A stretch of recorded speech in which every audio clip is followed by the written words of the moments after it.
What's going on, people? Hope you're all well. We're in the middle of reacting to the brand new Dayseeker album. Now, we are 3 songs deep and we've gotten to the 5th and final single, which is what we're going to check out right now. It's called Crawl Back to My Coffin. Like I mentioned, 5th single. The singles have been a little bit up and down for me with the overall rollout. I think I've done like 3 videos of the 5. This will be the 4th now. I didn't do a video for the Bloodlust one. I just felt like it was really all of the modern metalcore tropes thrown into one video, and it kind of lost a lot of the identity that Dayseeker have built for me over the past couple of years, with even just their last album with all these big bright synths, and it just felt a little bit more meaningful, whereas the newer stuff has been good, but I feel like Bloodlust kind of lost that for me, so much to the point that I was just like, I don't even want to post this video. Hopefully this one is a little bit more up my street. I'm still trying to figure out what Dayseeker's sound is. To me, they've kind of gone from this melancholic band that has like sad lyrics, and obviously in some of their older stuff like Sleep Talk, they did have riffs and shit like that. It was a little bit more metalcore leaning. The Dark Sun was obviously a bit of an experimental run down into the bright synths contrasted with the dark lyricism. And this right now, the ballpark that we're in, obviously we're going to get into more of the album. We're going to go through it a little bit more and understand what their sound is. But from the taste that I've gotten from the singles, they are kind of molding into this modern metalcore band slash alternative rock slash cum metal slash baddiecore adjacent pop band is what you could call them these days. I don't even know if you could even really consider them. They have metal elements, but they're not really a metal band anymore, I guess. Either way, Crawl Back to My Coffin. Let's check this out. It's 4 minutes long. Let's go. Fun fact, 77% of the people that watch my videos are not subscribed. That number is absurdly high. YouTube's recommended is so good nowadays that you don't really need to click the subscribe button, but it does really help channels out a lot. So if you are watching and you do enjoy my content regularly, please do consider hitting the subscribe button. Now let's get into the video. This actually sounds like the Dark Sun straight away, I'm not gonna lie. Even just that opening synth. Someone said this looks like the Shadow of Intent album, this video, which is hilarious. Shout out VSEV.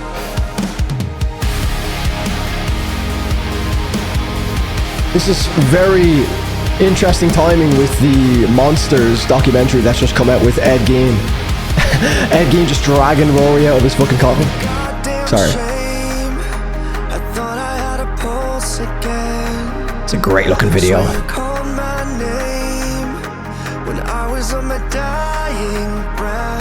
The skin wore off my bones. I felt my soul at peace.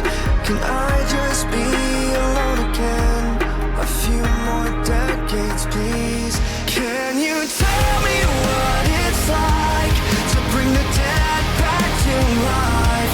Gave me roses when I died, just to kill me one more time. Now I gotta cut you off, gotta cut my losses. Came all this way, got out of my grave again, just to crawl back to my coffin. Okay.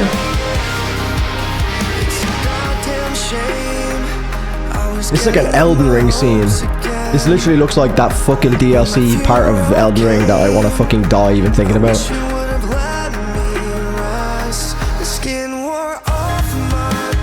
I like the guitar notes almost like replacing the bright synths that we got in the Dark Sun. Feels a little bit like that.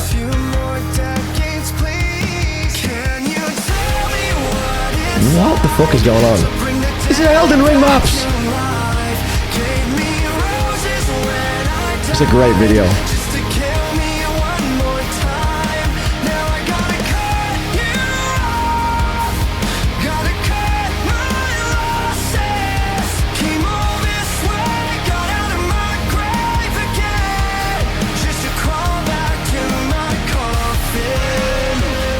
has like a kind of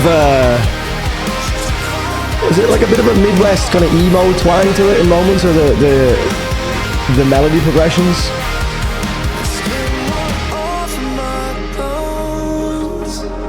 So look, the people who love like alternative rock and Sleep Talking and Bad Omens are gonna love something like this as a bit of a slower, vibey song. Metalheads, metalcore people are gonna fucking despise this. I'm somewhere in the middle right now.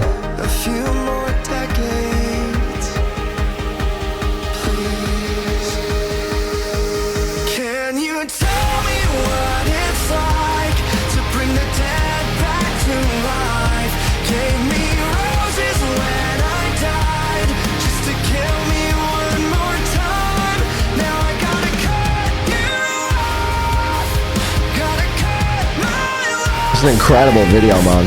It's literally Melina doing the fucking... What's it called?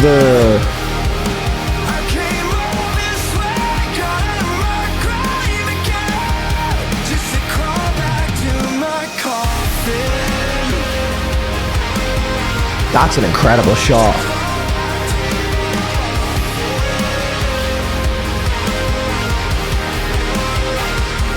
Is this the guy who does the falling in reverse videos? Jensen? It's gotta be him, surely. He did the other one, right?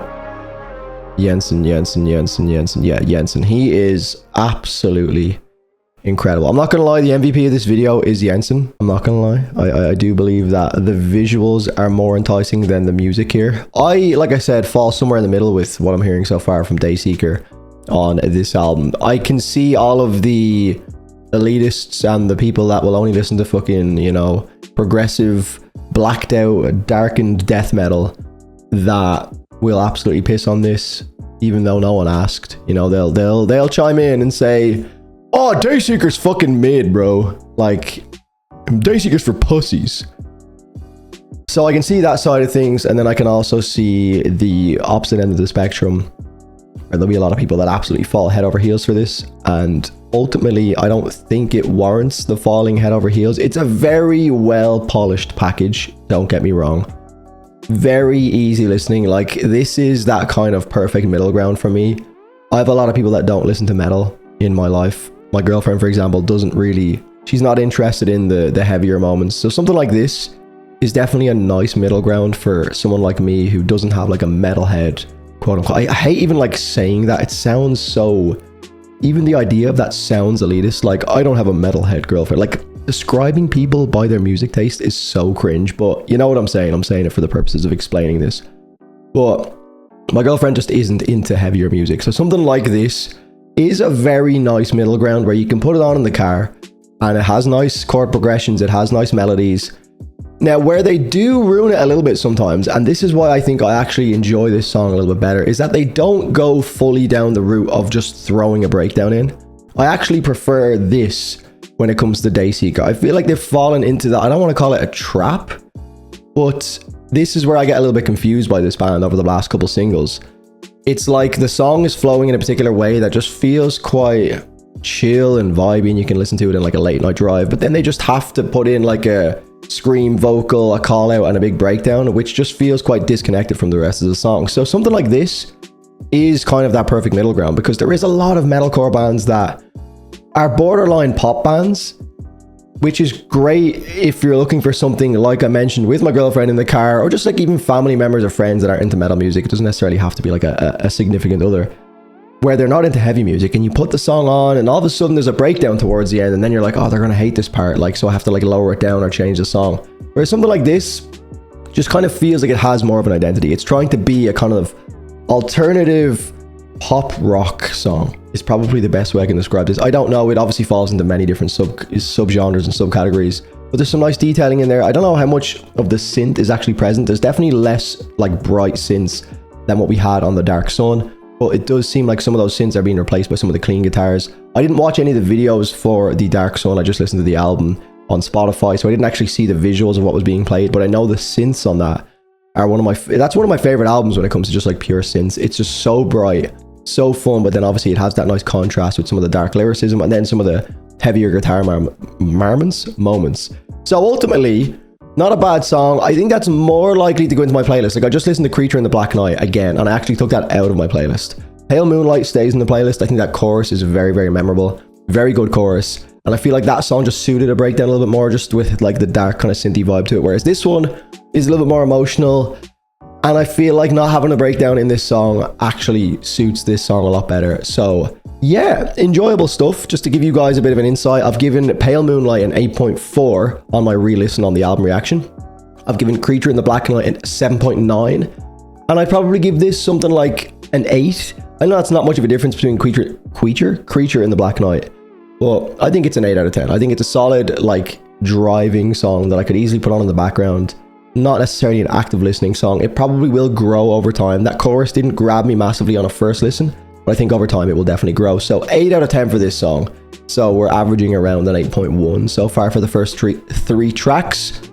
And yeah, we have Shapeshift to listen to again, Bloodlust, and then there's like 5-6 new singles which we're going to check out on Patreon. So if you want to watch the entire album reaction, get involved, patreon.com/DrewFortune. All the links will be in the description. Much love for watching this video. If you did enjoy it, leave a like please. Make sure you're subbed to the channel. We got more videos coming later on today. That's all for me. I'll see you in the next one. Cheers. Bye.